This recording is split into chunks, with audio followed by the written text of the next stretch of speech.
Salut, j'espère que vous allez bien. Moi, je vais bien, pas plus grâce. Aujourd'hui, ça m'a plu de vous retrouver encore sur cette chaîne. Nombreux sont ceux qui sont abonnés tout dernièrement à ma chaîne et nombreux sont ceux qui ont regardé ma vidéo. Et je suis très fier que vous passez du temps avec mes vidéos. Et merci beaucoup. Et aujourd'hui, je vais vous présenter une nouvelle vidéo, une vidéo que j'ai déjà faite, mais dans une autre version. Le titre de la vidéo, c'est comment trouver des sources de financement pour nos projets ou bien pour vos projets. Et la version aujourd'hui, c'est la version Anévé. Anévé, c'est la langue locale de mon pays et la première langue locale au sud du Togo. Donc, je vais demander de me suivre jusqu'à la fin.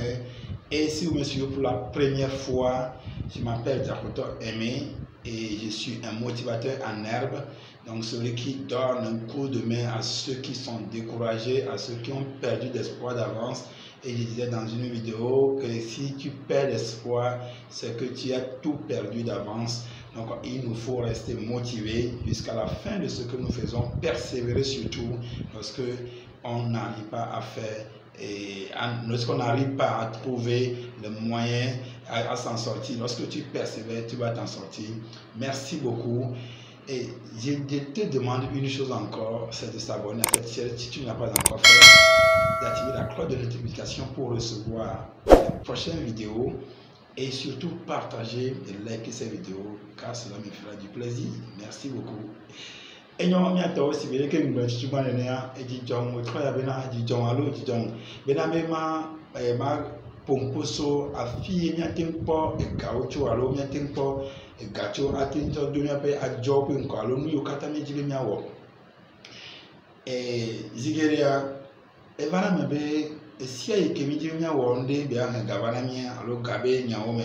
ni yana fi ke nya po gacho e amedo zigere nka mi woro mi puno du bank mi be doronga mi akodo ajo la bena mi si ajo be nko be ele zontam jimi maso gare so deme e ni gbogbo to nu ko mi pona ni be ajo mo yin nko e la ko be na la to mo ji sare pa kulo no ti mo ji na ka ya me gbogbo to ba du na fen otro ya ndi be mi pa kulo mi amma mo nu ade e mo nu ya fi ke mi po cho me dogo le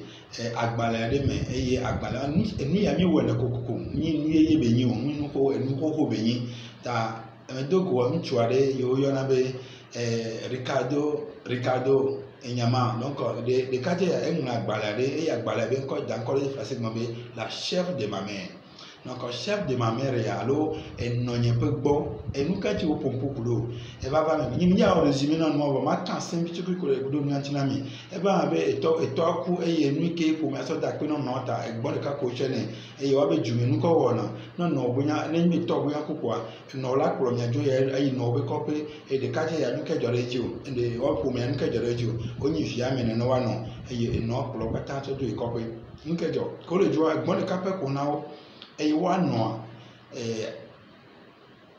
nuke wa no wo mado kuna ibe de kaja le po ele gbon be ito a elan be nyina enyina gbonkudo elan enyina enyiwo nyina na so gbon dana gbecha sia ya yo du no la ke yo so gbon na yo le ka yo de funu yo no be yo adu gbon ne wu gbon yo adu yo no gbegbe de ka ba yo be na be ka evinye wo no mi wu gbon ya ko anya be na agbe ara de funami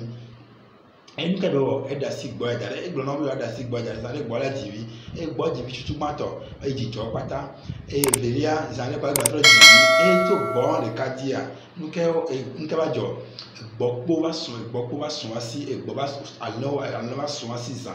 eye ale aro gbo ba sun wa si zan donc mi ato mi se comme ça donc e to wa di ayo so po wa di kaka e be school e va université to wa di a nu ke be le fiam le funu de kaja le gbona mi ni no ke gbon asan egbe a la de funa yo be na yo aten ku fa alo ye yin fi feto ga me yo aten ku fa be na ado wa me le ga ko wa me donc nu ke be ya de fiam na be nu si anu ke la ten sumi asia ne mi le benea e la jireji ala be na jireji be enue be le fiam jireji na ne ke le mi asino mi le benea no kwa no e la jireji aye enu ga to ike mi agbon alo mi agbon nya me nyi na be Gezigere mi blona be fike mi akpo gala mi wono siasia mi be dona gala mi aussi pour e David no ko menami alo gare no mi asiko ko gare to na lo menami mi wono dole mi ko no gare e nu ke gba nu ke ma me ande ni ame mi na be ngba jiro mi ngba ni mi na nye gbe mi na tiji be na be ndula wonde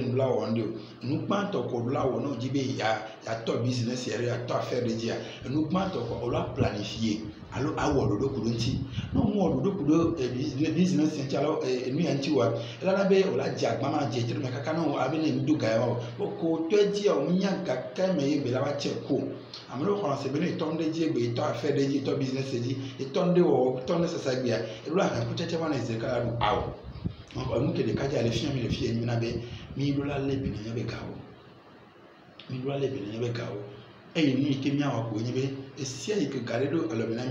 mia boy ameko wona do le do ko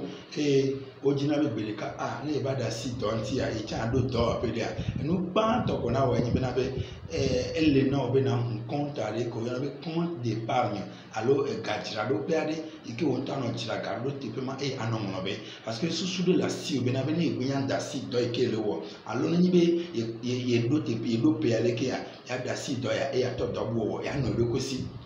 amesa me jina be ano do kosi ya amesa me jije ko yimi ano do kosi wo le vevele be na be compte ro na si o ni compte d'épargne ano jira garo esi a ire te pe ma la pele nchi obe no ba da si do nti allo oji be ano do kosi no akogama akoto business wo ala akoto affaire de wo eto mi kweda na suppose be na be wo no 50 millions les domaines alors no on a 50 millions na wo ti koko alors on a 100 000 disons 50 millions 150 millions et les filles nous la les gabe nya o me na di be a 1000 gato di be a roga e nu ko oglo na nyina be e lo laula les ko e wo le alofati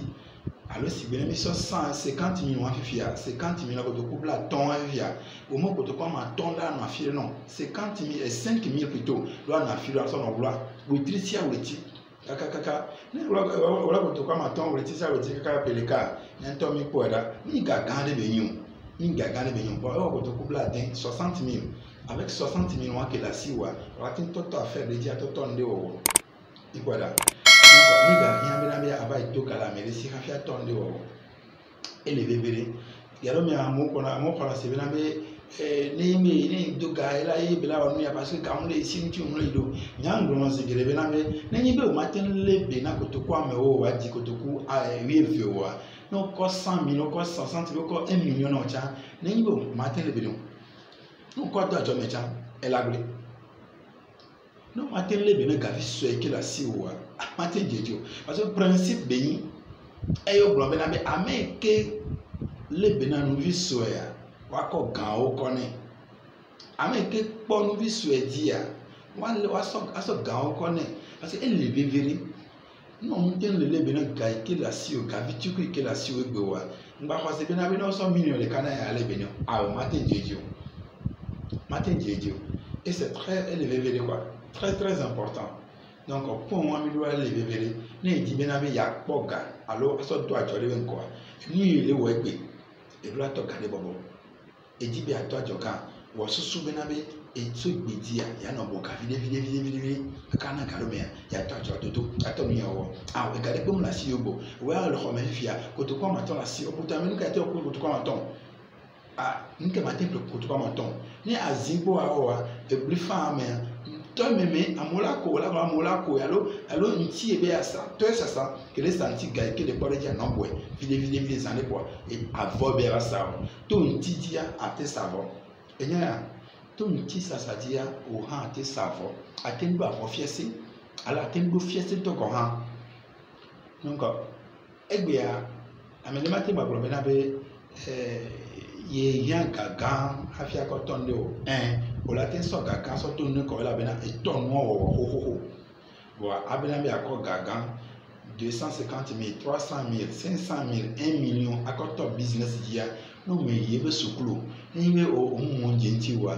mate yo mema me ko yi business be sukulu e yo nya no so nti no na to isa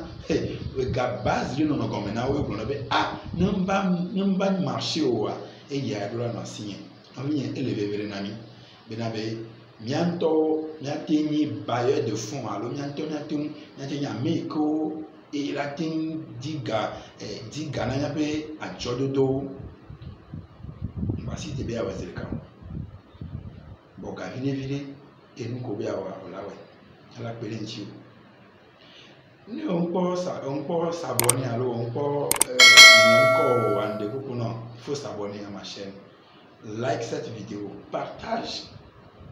La bena nyano dada o amelo le gele go le diga mono e o garo me tani pour no hono e wo de to bena be mi so garo dami mi wonu ya nami nyato business di ezalo to di kwa kulo no atimoji o ma se gomo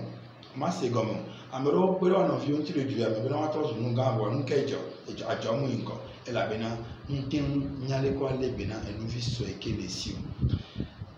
Merci beaucoup pour tous ceux qui m'ont suivi jusqu'ici et cette version en EV va aider beaucoup de personnes qui se demandent comment trouver le fonds de démarrage pour leur projet. Ce que je vais te dire tout simplement, comme Ricardo Kanyama, c'est que c'est toi-même qui es ton bailleur de fonds. C'est toi le bailleur de fonds et ça va changer.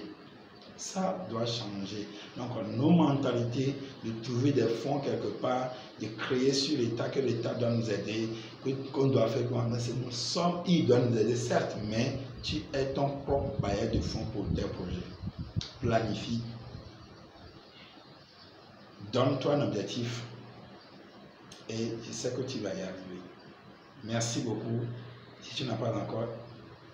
s'abonner à ma chaîne, abonne-toi, active la cloche de notification et à bientôt.